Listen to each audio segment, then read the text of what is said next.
Moi c'est Cruz et je documente mon parcours dans le trading depuis maintenant 786 jours sur cette chaîne YouTube. Je pensais que tout allait être facile. Je croyais déjà voir la lumière au bout du tunnel le 29 mars 2024, soit seulement 6 mois et 28 jours après mes débuts dans ce domaine. Puis 2 mois et 6 jours plus tard, j'annonçais mon premier payout. La désillusion, une étape cruciale du processus. Enfin bref, aujourd'hui, j'ai envie de vous parler des indices US, parce que c'est clairement mon sujet du moment. Pour être totalement honnête avec vous, j'ai enfin arrêté de tout remettre sur mon dos et commencé à remettre en question le marché sur lequel j'évoluais, le Forex, et plus précisément l'euro USD. Attention, mon but c'est pas de descendre cet actif gratuitement, il convient parfaitement à beaucoup de traders, mais le jour où j'ai commencé à remettre en question les enseignements classiques répétés en boucle depuis des années par les gourous du trading, ça a complètement changé ma manière de voir les choses. L'euro-dollar sabotait littéralement ma vie.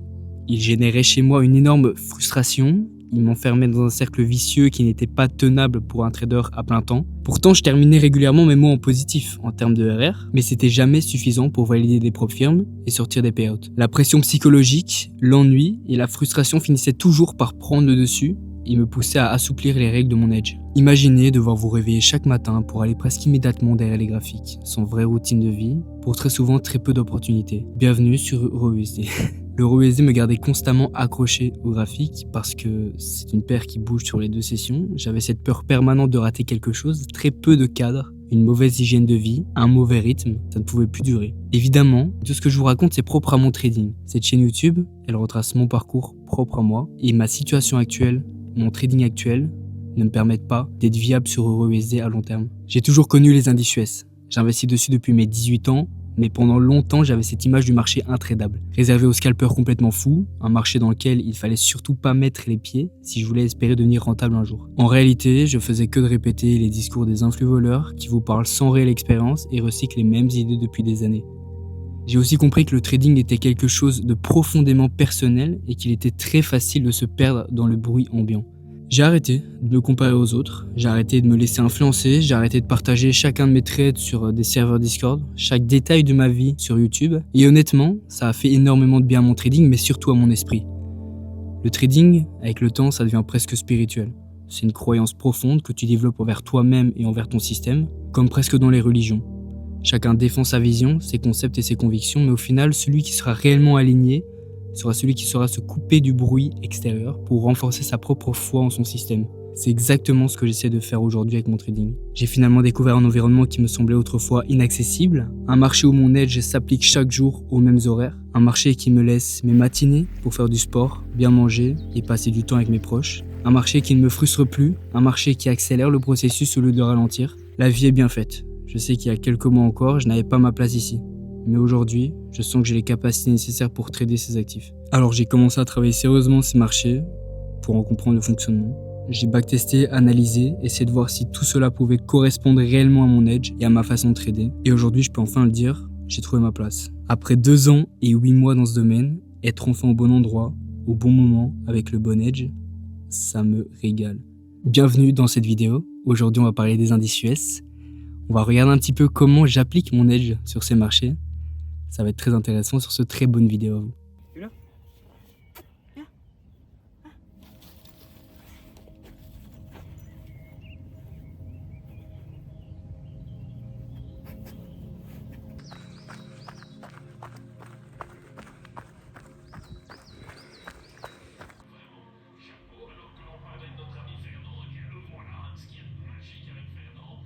Évidemment, moi, dans ma façon d'analyser, je pars du HTF vers le LTF. Le but pour être rentable, c'est clairement d'être dans le flux HTF. C'est le HTF qui prime toujours sur le LTF. Évidemment, ça paraît potentiellement bateau ce que je vous dis pour des traders qui sont assez aguerris. Mais moi, c'est vrai que pendant un long moment, pour moi, le H1, c'était assez niveau HTF. Alors que réellement pas. Minimum le 4 heures, les gars. Si possible, le daily aussi. Mais minimum le 4 heures. Soyez dans l'expansion 4 heures, les gars. Soyez dans le flux 4 heures. Et dans ce flux 4 heures, vous zoomez. Et là, vous vous placez dans le flux H1, M30, M15 s'il faut.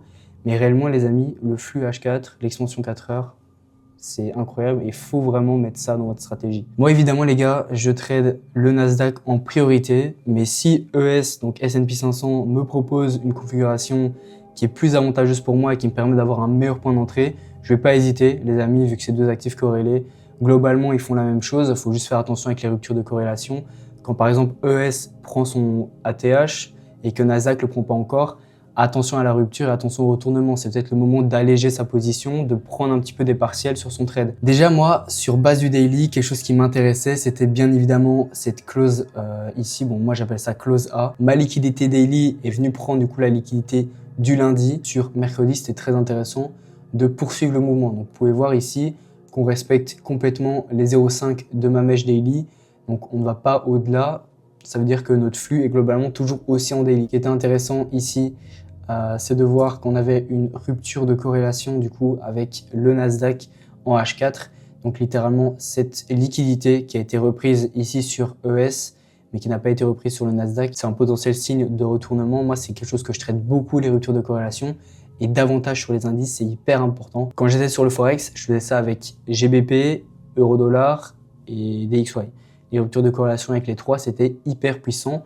Et là, c'est littéralement ce que je fais. Sur les indices, vous avez la triade NQ, ES, YM, donc Dow Jones, S&P, Nasdaq. C'est hyper important de trader avec les ruptures de corrélation, en tout cas sur les indices, selon moi, bien évidemment, dans ma vision des choses. Donc pour ce qui était du 4 heures, voilà, on venait se rééquilibrer, on venait chasser tous ces échecs de retournement baissier, on venait prendre cette liquidité-là, rupture de corrélation. Pour mon 4 heures, j'étais également très bullish. Ensuite, moi, j'ai toujours besoin pour trader d'un déséquilibre. Je veux trader dans des zones qui sont high proba, je veux pas trader n'importe où. Donc, j'avais ce magnifique déséquilibre en H1. Moi, je partais du principe que si on respectait ce déséquilibre, on était dans tous les cas bullish. Ensuite, derrière, moi, généralement, sur les indices, si j'ai l'opportunité, je vais rentrer en M30. Ici, malheureusement, en M30, il m'a rien donné de probable.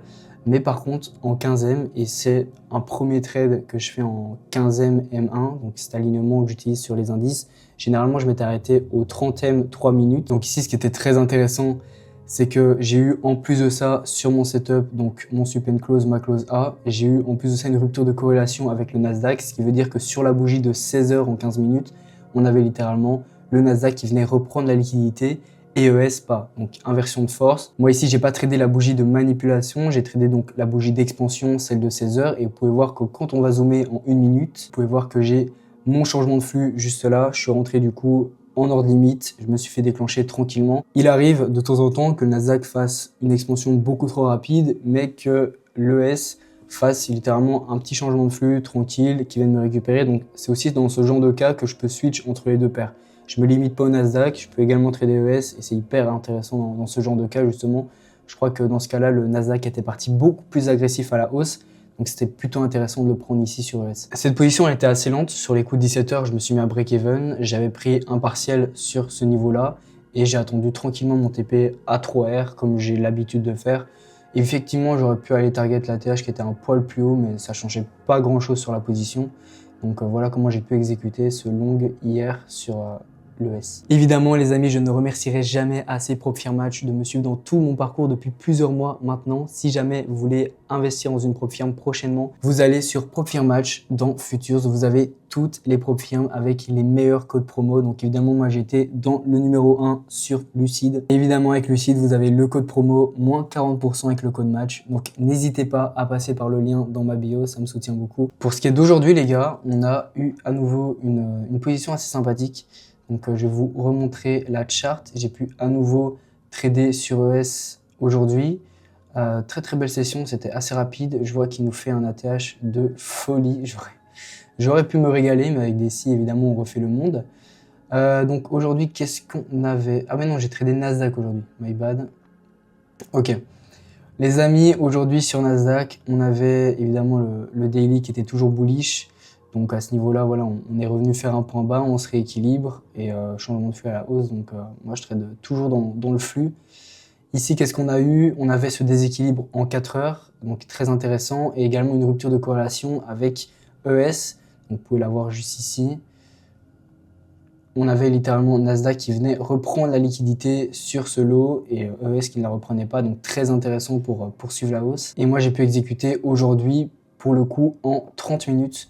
Donc le prix a été très fast. J'ai pas eu le meilleur point d'entrée, le point d'entrée que je préfère. On a des news très bullish par rapport aux accords entre la Chine et les États-Unis. Donc ça a vraiment fait réagir le Nasdaq à la hausse. Et vous pouvez voir ici que moi j'ai voulu rentrer ici en 1 minute. Et malheureusement, il ne fait pas le changement de flux sur cette bougie à 15h31. Mais ici, il est directement parti comme un fou sur 15h32. Donc je suis rentré à un contrat en me disant potentiellement il va venir me rechercher plus bas. Au final, il n'est pas venu me rechercher. Donc j'avais à peine 73. Vous dites 73 en France? 73, ça se dit? 73. C'est horrible. On va rester dans le bon belge. J'avais 73 à peine de risque sur ce SL et j'ai quand même sorti ouais, $300 là sur la propre firme. Vous pouvez voir ici sur mon broker, donc je trade avec Tradesy actuellement là sur un compte Lucide que j'ai pris il y a 2 jours maintenant. Vous pouvez voir que là j'ai le compte du coup qui a $582 pour le moment, comme ça j'ai un coussin de sécurité qui est assez conséquent et je vais pouvoir mettre un peu plus de risque là à l'avenir. Mais effectivement aujourd'hui j'ai pu rentrer avec uniquement un seul contrat parce que voilà, le prix est parti assez vite. Je voulais être dans l'expansion, mais je m'attendais potentiellement à un petit retracement qui au final n'est jamais venu. Mais oui, effectivement, j'aurais pu mettre quand même 2 contrats sur la table. Ça m'aurait un peu plus régalé, une journée à $600. Mais bon, écoutez, c'est comme ça, on ne refait pas le monde. Dans tous les cas, je suis pas là pour les chiffres, je suis là pour le beau trading, je suis là pour exécuter dans mon plan, dans ma vision, c'est ça qui me fait le plus kiffer. Voilà, moi j'ai pris ma position, j'ai été promener mon chien tranquillement, il faut savoir sortir du marché bien évidemment. Mais derrière, effectivement, il y aurait potentiellement eu moyen de prendre un trade en continuation. Ça, c'est vraiment un truc de se dire, quand t'as pas l'expansion de base, c'est pas pour ça que tu peux pas jouer le retracement et re-rentrer dans le flux par après. Et là, je vais vous le démontrer parce que je pense qu'ici, il y avait à nouveau l'opportunité qui se présentait en 15 minutes. Donc voilà, il me faut juste une rupture de corrélation en 15 minutes dans le flux. Littéralement, pourquoi pas. Donc je vais regarder avec ES. Tac. ES, il me crée pas de rupture de corrélation. Mais ici, avec Dow Jones, on avait une rupture de corrélation. Donc sur 16h15, belle rupture ici. Donc vous pouvez voir qu'on reprend le lot de 16h, mais sur les 2 autres, on ne le reprend pas. Donc potentiellement, pourquoi pas, si j'ai un beau changement de flux. Donc sur 16h15, je vais regarder en 1 minute. Juste là. Donc 16h, 16h15. Donc là, on reprend le lot. Ici, on ne le reprend pas. On change le flux sur ma leg juste ici. On vient magnifiquement en plus le reprendre. Donc en théorie, donc évidemment, c'est la théorie. Après, il faut voir en pratique comment tu trades. Mais j'ai du coup le lot de ma bougie de 16h15 juste ici. Je trade du coup l'expansion. Ouais, voilà, j'aurais pu placer potentiellement mon SL ici. Est-ce que ça fait sens en... Ça fait sens dans le sens où je suis protégé par ce lot-là et je m'attends pas à ce que le prix retourne chercher plus bas étant donné qu'il me fait mon changement de flux. Donc pour moi, c'est logique de potentiellement mettre mon SL ici, même si évidemment c'est très petit comme stop. À voir si vous savez gérer ce genre de position. Moi, c'est vrai que parfois, je le prends un peu plus large. Donc pour éviter les bêtes manipulations qui te sortent, j'aurais pu potentiellement mettre mon SL sous ce lot ici, même si ça n'a pas plus de sens, parce que dans tous les cas, ici, on le reprenait. Tout ça pour dire que voilà, moi, j'ai quitté les charts assez rapidement aujourd'hui, mais effectivement, tu peux toujours re-rentrer dans le prix quand le flux voilà, est toujours haussier, tu as toujours ton contexte HTF. Ce qui est bien quand tu as une bonne compréhension du marché, c'est que tu peux littéralement rentrer sur la manipulation, sur l'expansion, sur la continuation. Genre, une fois que tu as ton billet HTF qui est là, en réalité, bah voilà, le prix peut potentiellement t'offrir d'autres façons de rentrer sur le marché et c'est du coup bah voilà ça que j'ai pu opérer ici. J'imagine que sur le mouvement voilà on est autour des 0,5 et le prix qui te refait un changement de flux en soi globalement voilà tu peux clairement rentrer ici en continuation. Évidemment chaque trade, chaque idée a son taux de risque aussi tu vois, faut bien se dire une chose, c'est que évidemment le trade en bas avait plus de chances de TP que le trade en continuation bien évidemment, donc tu adaptes ton risque. Et voilà, pour dire que quand le prix s'envole, c'est pas pour ça qu'il n'y aura pas une opportunité après, donc il faut rester dans la session. Là, il est à peine 16h15, que tu as à nouveau une possibilité d'entrée. Donc voilà, assez intéressant. Écoutez, j'espère que ça vous a plu, ce petit partage de valeur. Je veux vraiment que ma chaîne YouTube, ça soit une chaîne YouTube de passionnés, entre guillemets. Enfin, je veux plus faire du contenu poubelle, du contenu pour avoir le plus de likes possible, le plus de reach possible. En soi, les gens qui sont pas mon public cible, ils peuvent quitter la vidéo dès les premières minutes. Là, en plus, début de vidéo, comme vous avez pu le voir, je vous ai tunnel pendant 3 minutes. Je sais pas, ceux qui sont encore là, n'hésitez pas à vous manifester en commentaire que je vois un peu les gens qui suivent bien le parcours. Mais effectivement, je suis plus là pour faire voilà, du contenu d'influenceur. J'ai vraiment envie de... Moi, j'ai fait mon choix, les gars. Genre, si je voulais être vendeur de formation, je l'aurais fait depuis longtemps. Pour être 100% honnête avec vous, aujourd'hui, j'ai actuellement 4 personnes en mentorat. Mais je suis même plus dans la recherche. Moi, j'ai fait mon choix, les gars. Je veux le faire à la dure. Je veux être trader. Et je veux vous montrer tout ça sur cette chaîne YouTube. Et honnêtement, si j'avais voulu être vendeur de formation, ça fait longtemps qu'il y aurait je sais pas quel lien chelou dans ma bio ou quoi, j'aurais vraiment pu le faire et j'ai failli parfois, pour être 100% honnête avec vous, basculer sur cette pente. Mais honnêtement, l'amour du trading surpasse tout et je veux réussir les gars, je sais qu'il y a une version de moi dans le futur qui a déjà réussi, ça va le faire, on continue comme ça et très heureux de pouvoir toujours vous partager tout ça sur cette chaîne YouTube. Évidemment, on va aller de plus en plus dans l'apport de valeur, ça me fait déjà bien plaisir de pouvoir vous présenter ces deux positions. Donc voilà, n'hésitez pas à venir sur Instagram, liker la petite position que j'ai pu partager aujourd'hui en post Insta tout simplement. Et puis voilà, avec grand plaisir de poursuivre avec vous. J'espère que ça vous a plu. N'hésitez pas à me le faire savoir en commentaire. Petit like, petit abonnement si vous voulez suivre le parcours. Et on se dit à la prochaine. Ciao tout le monde, c'était Cruz. Je me suis rendu compte que peu à peu, ma chaîne YouTube ne ressemblait plus à ce à quoi j'aspirais quand j'ai commencé. Ça ressemble plus à la simplicité de ce mec qui est juste monte son parcours, fait 100 vues, 200 vues et touche uniquement les passionnés, touche uniquement les gens qui ne sont pas en quête de dopamine, mais les gens qui sont en quête du vrai trading, de la vraie beauté de l'analyse, de la beauté du parcours, du chemin psychologique, de cette traversée du désert. J'ai l'impression que je pense être honnêtement tombé dans le jeu des statistiques. Je veux que cette chaîne YouTube, elle me représente, qu'elle caractérise le calme, la paix, le retour à l'essentiel. Je veux qu'elle incarne le lifestyle du trader selon moi. Et je veux tout vous montrer.